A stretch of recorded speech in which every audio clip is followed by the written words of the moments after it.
everything I've ever done business-wise is because it's something that I find a need for in my life. Yeah. So I opened up my own clothing store, To Boutique, because I found nowhere to shop. And I wanted somewhere that was convenient for me to go and get a dress. I opened up a store. Then, as far as the events and fashion shows, I put on things that I would like to attend. And I just hope that everyone around me will enjoy it as well. So it kind of comes from my own need and want for something. That's where the ideas and the creations come from.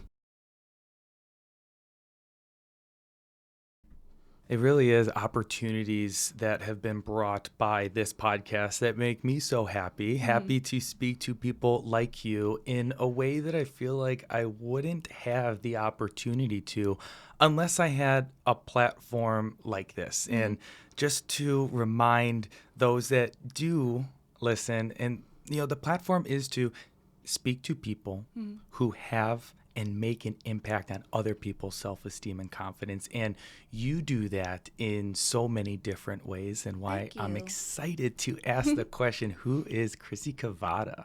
That's an awesome question.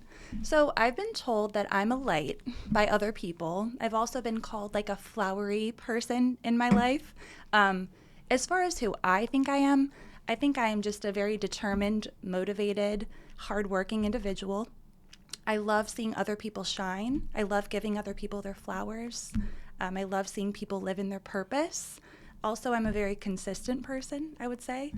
So I like to get a job done. I think consistency is one of the most underrated qualities that anyone can either be described as or describe themselves as, because it's something that requires discipline and it's something that requires resiliency. Yeah. You have the ability to not only be consistent in further continuing your health, further continuing your education, your experience, but you also have the opportunity to continue to help others, especially through the events that you are holding in and around the city. Yeah. Tell us more about what exactly you do and why you started to do it. Well, I opened up a shop, we'll start there, called To Boutique back in 2011. And we were trying to figure out ways to kind of really get out there with marketing. My dad goes, "Why don't you host a fashion show?" And I'm like, "Dad, I have no idea how to do that." And he's like, "Figure it out. You're smart." So next thing you know, I call the restaurant next door in Little Italy was where we were located. I call Guarino's and I'm like, "Hey, would you guys like to host a fashion show on the patio?" And they're like, okay. So we had it. That was my first one, and I got addicted. Kind of created a monster. So every season I was doing fashion shows from 2011 to 2018, and then closed up my shop and then continued the events. And then last year, I actually decided I was going to retire from fashion shows, which didn't last very long Yeah. because I love it so much. And I kind of rebranded my business name from Tracerelli Events to Events by Chrissy Cavotta. So now we're not stuck in that hole of just fashion. Now we are doing food events, we're doing launch parties, we're doing watch parties, birthdays, club events, all kinds of different things. Wow. Yeah. And the idea originally spawning from your own, baby, if you will, that you are caring for and working has spawned into exactly what we see today. What have you learned from the start of you planning these events to what you are incorporating into the events that you're planning today? So I think you just have to be able to pivot, especially in the events business. You never know what you're going to get. You never know what things are going to go wrong, especially in fashion, a fashion show. I mean, anything could happen at any given time. Somebody trips, somebody falls, somebody nip slip. Anything Yes. could happen. But yeah, you just have to be very able to go with the flow. And also, like you'd mentioned, like resilience, that's also important. I mean, you may not have a great turnout at every event that you do, but you have to be okay to just kind of pick yourself up and keep going. And when you ultimately start putting on these events, you have so many different things logistically Oh, yeah. to plan. Like you said, or like your dad said, you're smart, you'll figure it out. Yeah. But I mean, my question is, how did you figure it out having not done it Yeah. before? I really couldn't answer that in a clear, concise way. It's just something that I kind of made it my own. You know what I mean? People that came to the events didn't know what to expect. It was my baby. It was my creation. So whatever way it went, it looked like that was how it was supposed to be, whether or not that was the way it was intended to be. So What do you think people resonated the most with coming to your events? So I've been told that like the hospitality aspect of it, I go around to everybody when they come in and I greet everyone and I make sure that like they know I see them there and I'm so grateful that they came. And afterward, I'll follow up either with a text or an email or go up to them. How was it? What can we do better? Like that's kind of how, I just want to make sure everybody is happy and has an amazing time. Yes, and I've had the opportunity to go to some of the events that you put on, and you're right. I mean, I had not met you in person Yeah. prior to going over to one of the mixers that you had put on, and you're just like, oh my gosh, like it's so good to see you. Yeah. Like, how are you doing? I was genuinely excited to meet you though, because I Aw. had seen you floating around and you've interviewed some like Cleveland goats like Bridget Linton and Rebecca Maxwell. I love those girls. So I've seen you for a while. Oh, it means a lot because this platform has given me the opportunity to speak to those in a way that I otherwise wouldn't be able to. And also the relationships that I develop through doing something like this. Yeah. In so much ways, it's kind of like the fast track towards building a stronger relationship because I totally understand and kind of came to terms where it's like, if I were to just, ask half these people out, like, can I get you a cup of coffee or can I do this? Like, no, that Right. doesn't really That's a pass good the point. vibe check, Good point, yeah. But what I was like, is I was like, whoa, what if I take the time and effort to put something together that then they can utilize themselves to spread the message that they're already trying to share and Yeah. are sharing in their own way, but package it in a different way. And it's given so many people a ability to listen to conversations that otherwise they wouldn't have been a part of, that they can once again level up themselves Yeah. by hearing. And I think by people hearing that you didn't have the experience that someone would think that you would need to put on such an event, that's going to Yeah. inspire people to do things on their own. Yeah, it's really cool. And I mean, that's so cool that you're giving people a chance to share their story. I am not very outgoing, believe it or not. I don't like to talk about myself. I don't like to talk about my business. It's really hard to break out of that shell. So when you invited me on, I was like, yeah, I'm going to try to see if I can talk about myself and not get all awkward and uncomfortable. Yes. So take me back to the point in which you started putting on these events that were primarily focused around fashion, and then you started to branch off into other events that weren't Yeah. only fashion related. What sparked the inspiration and ultimate decision to do that? So I'll be honest, after COVID, in the event realm, things really changed. Fashion shows for me take on average about 4 months to really work out the kinks. And, you start with a casting call and then designers and model fittings and all of that. So it's a big process. So I thought, I love fashion, but why not come up with a way to do events more frequently that take less time to plan? Therefore, I also love food. Food is another thing I'm very passionate about. So bringing food in was a way to maybe not spend as much time, but still have a fun event and involve my friends and my family and all the people I love that love the fashion shows. Let's see if they want to come to a food event. Let's see if they want to come to a Browns watch party. So yeah, it kind of spawned from, I don't have 4 months every time I want to do an event. Sometimes I only have 1 month. I want to take a moment to allow you the opportunity to acknowledge that you need some bit of a following or message for people to rally behind to get as many people as you do to these events. So I hope that you recognize the value that people see in you and then also in the events that you plan, because in some cases, both of those parties, you and these people, need each other to Oh, yeah. fill the venues that you're partnering with to put on some of these things. I mean, yeah, I would be nothing without the guests and the people that come to support. You have to have both. How did you get to? Is it because you owned your own shop and you kind of understood the aspect of, a space, a venue, and the fact that they also need business? Or like, if I were to plan an so. event, I wouldn't even know. Like, I'd be like, is it okay if we plan Yeah, something at your place? Would you be yeah. interested? Like, how do you go about Well, starting? so everything I've ever done business-wise is because it's something that I find a need for in my life. Yeah. So I opened up my own clothing store, To Boutique, because I found nowhere to shop. And I wanted somewhere that was convenient for me to go and get a dress. I opened up a store.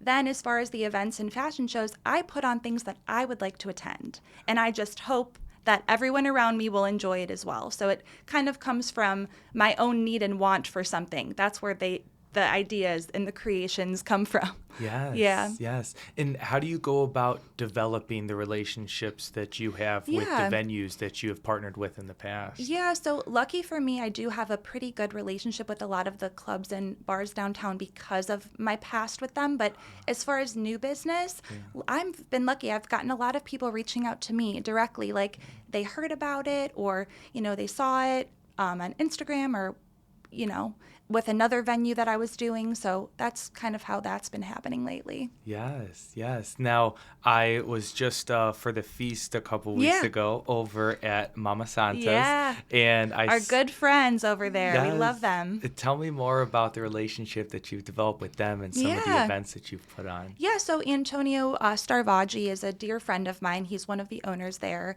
When I owned my shop in Little Italy, he would come by and we would chat, and we developed a pretty strong friendship. So we've done some things over the years together. I had a Galentine's Day event back in February with all the ladies, and we did little heart-shaped pizzas there, and it was so great. We're going to bring it back for 2025. So, yeah. Yeah, your roots in a Little Italy Yeah. are deep, and I'm embarrassed to say, but yes, this past feast was the first one that like I've actually been to. No way. Yes. And Are you kidding? I was like, and oh you my call gosh. yourself a Clevelander. Right. Come I'm like, I've been missing out. Yes, it's so fun. I mean, it is so fun. Somebody actually called me a Little Italy legend. And I was just over the moon. I'm like, wow, that is the nicest compliment ever. Yes. So yeah, I love the feast. I've been going there since I was born. Yeah. Never missed a year. Wow. Really? Flew back early from a vacation in South Padre Yeah. because I did not want to miss the feast when I was like 21. Yeah. So did you grow up on the east side, or how did all that work Well, for I grew up in Aurora, Yeah. Twinsburg and Aurora, but Okay. my mom grew up in the neighborhood, which is why I have deep rooted to that area. Yeah. Where my shop was. My grandmother owned the building, so I rented an apartment from her and owned the shop there. So that's kind of why I'm like so invested, I feel like, in the neighborhood. Yeah. Do you know what's there now? Yeah, so it's actually Centani, the speakeasy. And then in front of it is a sandwich shop. I believe it's called Affettati. It's like a lunch. It's like, yeah, they make sandwiches. Yeah. So, yeah, it's cool. Aw. So during the feast, I was like hanging out over there, going down memory lane. So COVID Yeah. had ultimately, in my eyes, it didn't stop you. It redirected you. Yeah. And in some case, it pushed you forward. I mean, you just recently put together a whole event with David Njoku. Yeah. Tell me more about that. That was amazing, honestly. I am still so blown away that I was chosen to be the, production team and hired my own production team to be involved in that. It was incredible.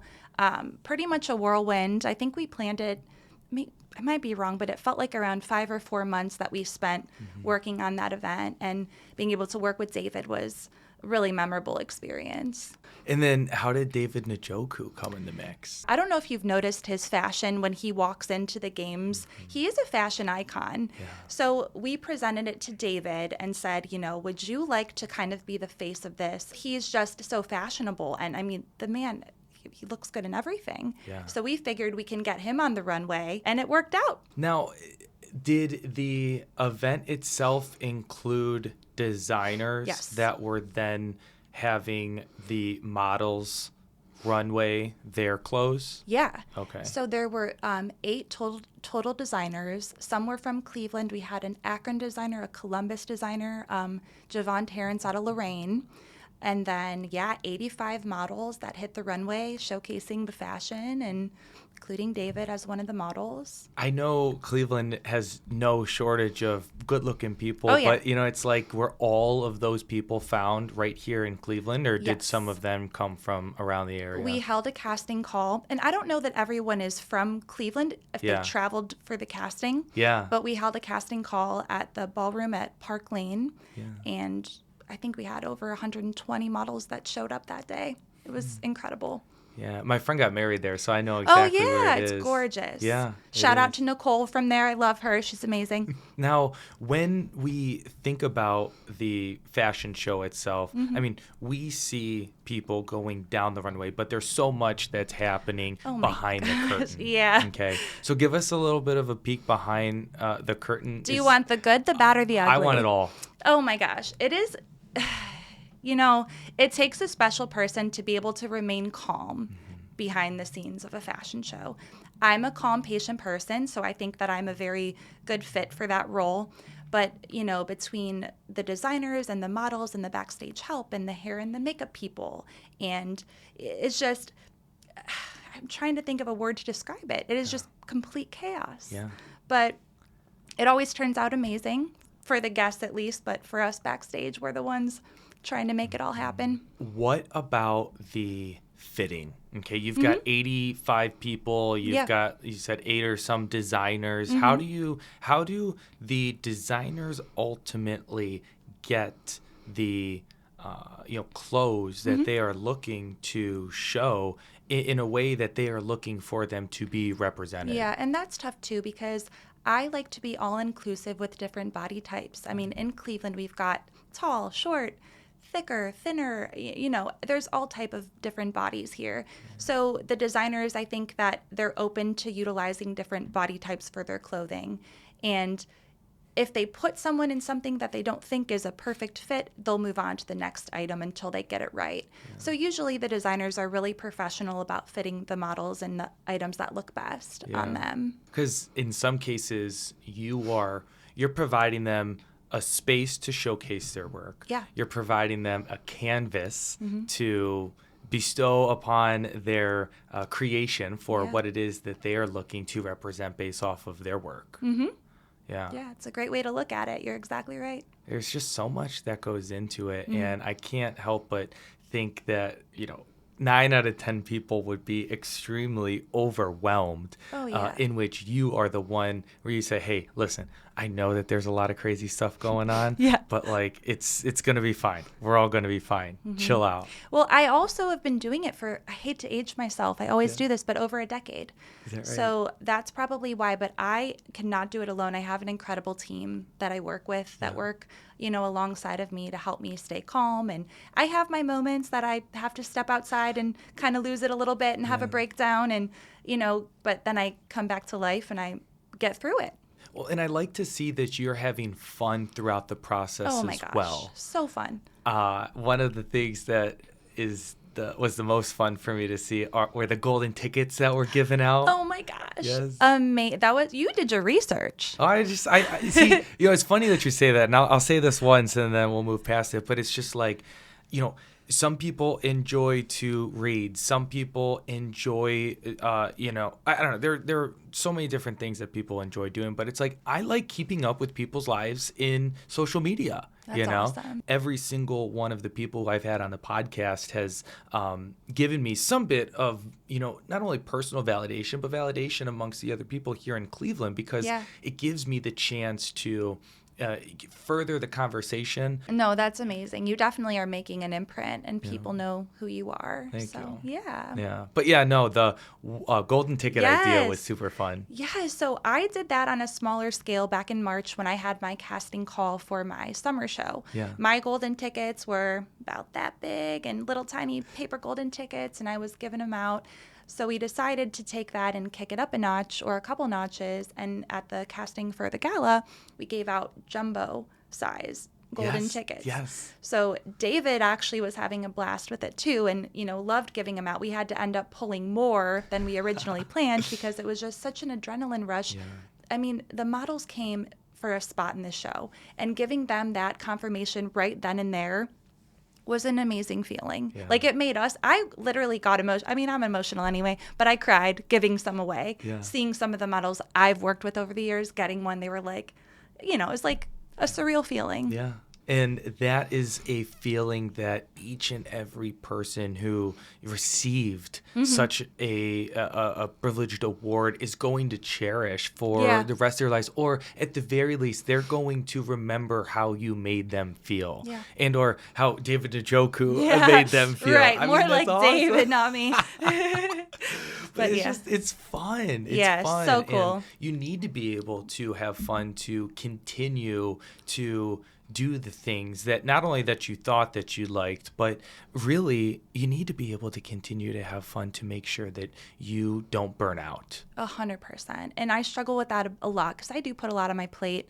I told you I do have a full-time gig, and then I do my events on the side. Every fashion show I go, I'm never doing this again. This is my last show.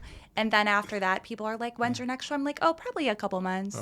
So the passion is there, and I love it. I really do, or else I would have given up many, many years ago. Yes.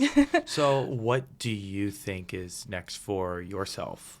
It's a great question. I've kind of decided to stop planning too much into the future because I do tend to live a lot in a futuristic state. Yeah. But I'm trying to be more in the present, and I promised myself that I would do that for 2024 and 2025 and the years to come, to just live in the moment. So currently my event schedule is going on a month to month. Okay.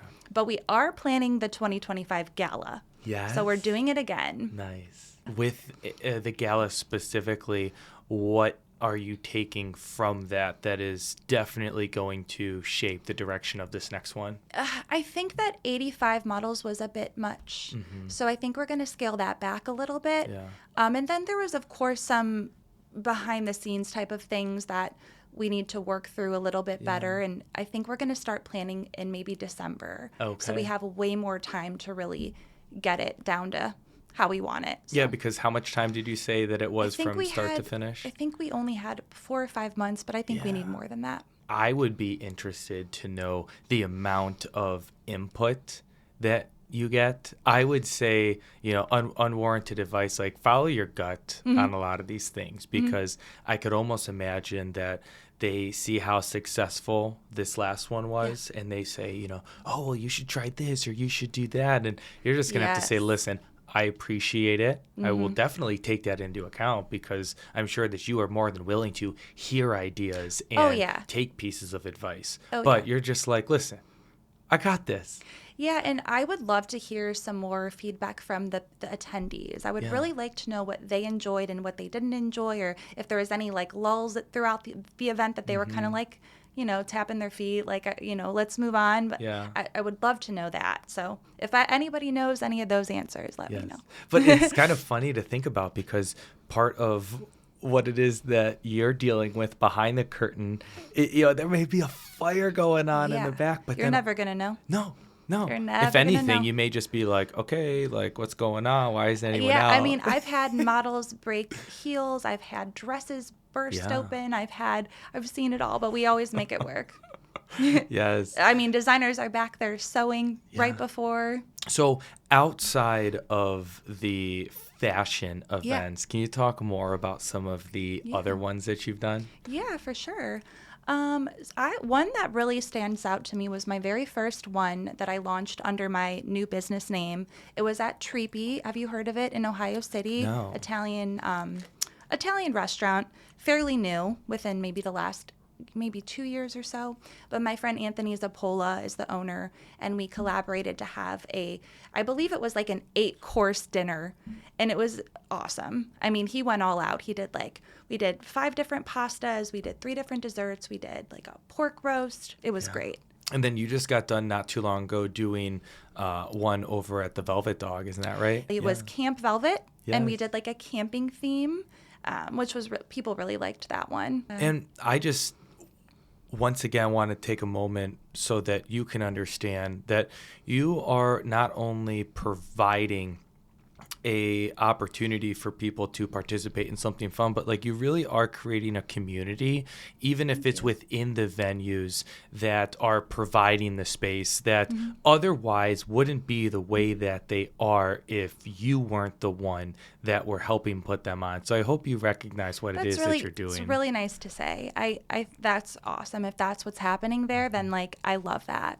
Yeah, Yeah. absolutely. And I think that there's not enough people that understand exactly what goes into it. And I mean, I don't know the answer to this question, but like, I don't know if you get as many, thank yous as you deserve, because there's so many people that utilize and in a good way take advantage of what it is that you are putting on. And that's every bit of, in my eyes, like what makes Cleveland. Yeah. Definitely. I do think that I get accolades and thank yous. If they're as often as they should be, I'm not sure. But the people that do, they're like the repeat people that always go out of their way to thank me or say, you did this for me or you made an impact. And that means so much. Yes. Yeah. Yes. And when we think about everything that you've accomplished from the moment in which you started to where you are now, like you are also growing as a person. I've grown immensely. Yes. I will say. Yeah. I really, really am proud of myself. I've come out of my shell so much. Yes. Yeah. And for you to be able to say that, you are not the most extroverted person, yet you are Nobody believes that. No. I'm really not. Well, because in all honesty, in order to be introverted, you'd think that a person with that characteristic would not be doing some of the things that you're doing. I know, it's why it doesn't make any sense. I mean, I was the shy kid growing up. I always had friends, but I was just like very, to myself and reserved unless I was around those people that I was comfortable around. So I think that for me, I've kind of developed a little bit of a community, and being around those people that are familiar to me kind of brings me out of that shell a bit. Yeah. So, yeah. Well, and that's exactly what I was going to say. Yeah. I feel as though you have created a community and a space within these events that is modeled after what makes you comfortable, which is going to then allow all the people who are attending to feel that same level of comfort, even if it was inadvertent on your part. Yeah, you're probably right about that now that I think about it, because like I said, I'm putting on events that I would like to attend. So I'm in my comfort zone. I share my ideas. I'll think of something and I'll be like, I don't know how it will be received. I don't know if people will think it's odd or like corny or silly, but when I see that they do like it, it really fuels my fire to get me to be like, okay, well, put yourself out there more, show people your ideas and, that kind of thing. Which is why I'm so happy that social media is what it is today, giving you the opportunity to market what it is that you're doing. Definitely. It is great. I've become addicted to like after the event, I love posting the photos and the video to kind of show people what we've done. And it's a fun feeling. I never thought I would get that into social media because I don't have like a super large following, but the following I have, they're very loyal and dedicated and they interact with the post and they like it. So well, and that's why I hope to never discourage someone to attempt what it is that you have done, but also at the same time, like there is so much that goes into what it is that you do, where it's almost kind of like the best words of advice that you can give someone is just do it, or just try, or put something together in the way that you think that it ought to go, learn from it, and then determine if if doing better is something that drives you or kind of scares you out from doing it. Because I would imagine if you had a laundry list or a step-by-step to-do of everything that you needed to do before moving forward with any of the events that you put on, you'd probably say, this is a little overwhelming. I'm not going to do it. Oh, yeah. You cannot think too much into it. If Yeah. you have an idea that you want to share and you have the courage to put yourself out there, go for it. Yes. There's a saying, quote, or something, but it goes along to like the ignorance is bliss, you know? Yeah. If you were to say, okay, I'm going to think about everything needed to plan an event, and I'm going to make sure that I'm fully prepared and that there's this and that there's that, or you're never going to actually wind up doing it. Yeah, don't do that. Yeah. I think that's the worst idea. I think that every event I start, it sounds silly, but I do like a bubble chart. Remember back in the day as a kid, you'd do like one thing in the middle and then off of it would be all your ideas. I do that still. And I think that like that's enough. Like put your ideas down on paper and then do it. If someone else believes in you and wants to have it at their venue and they kind of like can see the vision too, that's all you need. And then hopefully people will follow suit. Yeah. You have people helping you out through the space side with, venues providing you with the space. And then you have like people helping you out with entertainment. But do you have a right-hand person, or are you putting this whole thing on and organizing all of the pieces? So I would say that I am definitely I'm the ideas behind it. Yeah. I am I produce it. But as far as execution, I do have people that help me with it, because if I was responsible for every moving part of the event, I would lose my mind. Yeah. So my best friend Dina, she does help me a lot with the fashion shows and keeping the models in order. Like I mentioned, I am more reserved, and I need that person that's more of a leader and that can take charge in ways that I can't provide. So I do have her helping me a lot with that. And then for the gala, it was my friend Evelyn and my friend Chris who also helped, organize the models. Yeah. Yeah. And then you're fairly close with Jen and Gina. Oh my God. Jenna, we've been friends since 5th grade. Is that right? Yeah. We went to St. Rita's together. Really? Yeah. They host very fun events. They're amazing. They I don't good. know where they think of their ideas. I I'm like, know. where did you get that? Yeah. I mean, it's so unique. Every time they come up with they travel a lot, so maybe they're pulling inspiration from other things. And I mean, they're amazing. Yeah. Well, because I went to the last pop-up event that they had over at Exhibition. Okay. I think that's a place that they partner alongside with as well.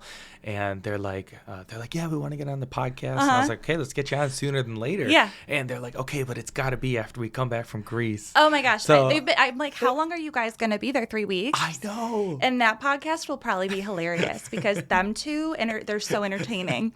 Well, and that's the funny thing is having them on, it'll be my first, Duo? 1v2. Yeah, it'll be my first I love duo. that. Oh gosh, they'll be so hilarious. It'll be interesting. And that's the other funny thing. It's like I've only met them when they are together. Oh yeah. So I was like, all right, we're going to keep you all together. We're going to keep the energy going, and then we're going to see how it winds up shaking out. Just the way they feed off of each other, it's amazing. And they're both they're so talented. Yeah. I mean, they're just, I love those girls. Yeah. Well, and I think Jenna's dad is also a very big artist as well. Oh yeah, I grew up with Bruce painting around us when we were kids. Yeah. It's amazing. So they're putting on events, you're putting on events, Rebecca Maxwell is putting on events, and I mean there are even a few that, are putting on these magnificent events and providing, like I said, a community for people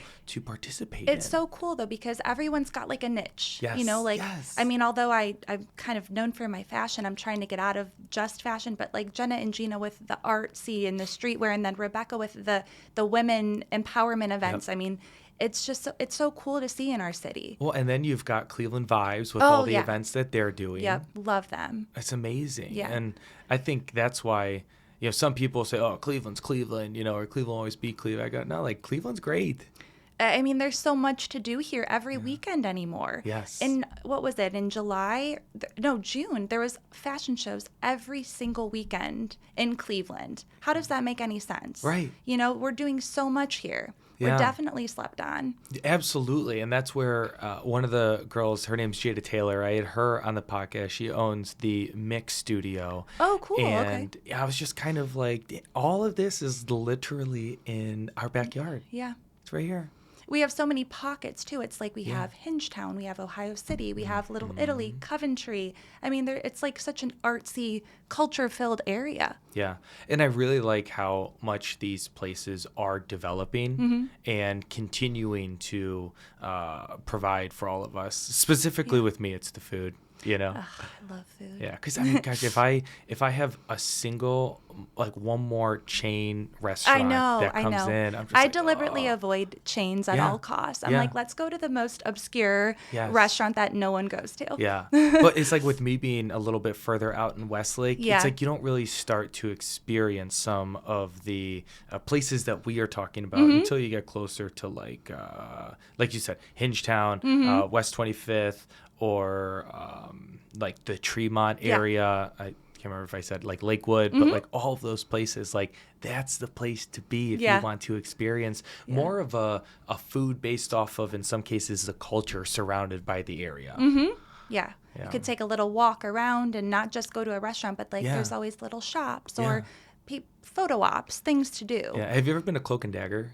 Yes, I love that place. That's a nice If you place. can get in, it's always jammed. Yes. I was on a date with my girlfriend there, and there was this girl and guy that was sitting next to us, and like all of a sudden we start to like smell this like terrible smell. Oh no. And we look over, and she's like, oh gosh, she literally leaned over the table and burning. caught her hair on fire. Oh my gosh. Yeah. That is terrible. It's so dark in there. It could happen to any of us.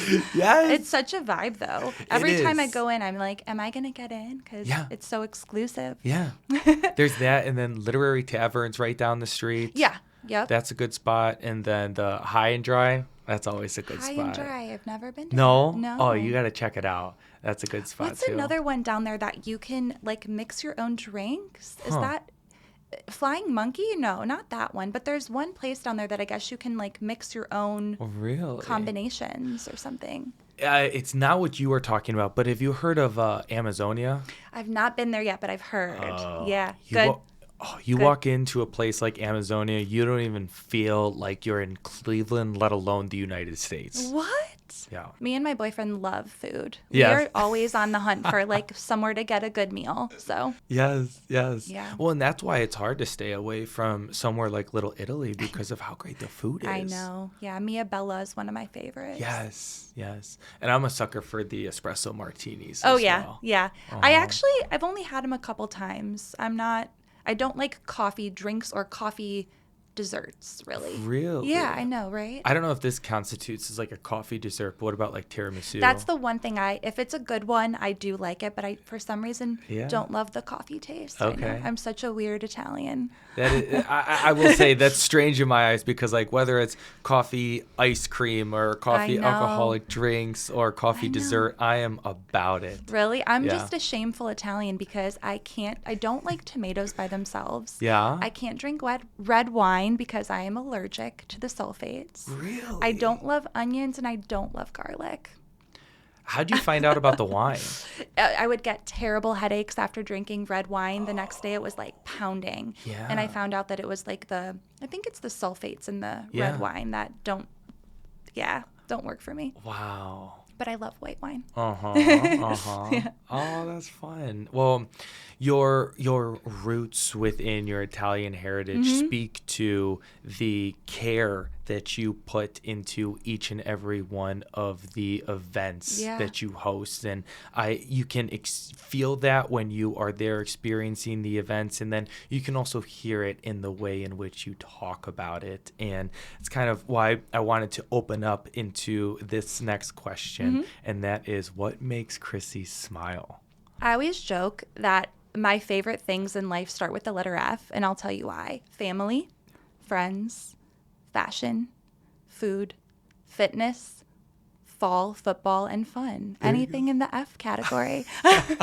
Those are my favorite things in life, and those make me smile. Yes, that's amazing. Yeah. So, where is it that people can follow you to see everything that you're doing now, everything that you've done in the past, and everything that you are looking to continue to do well on into the future? Yeah, so right now we just have an Instagram page. It's Events by Chrissy Cavotta.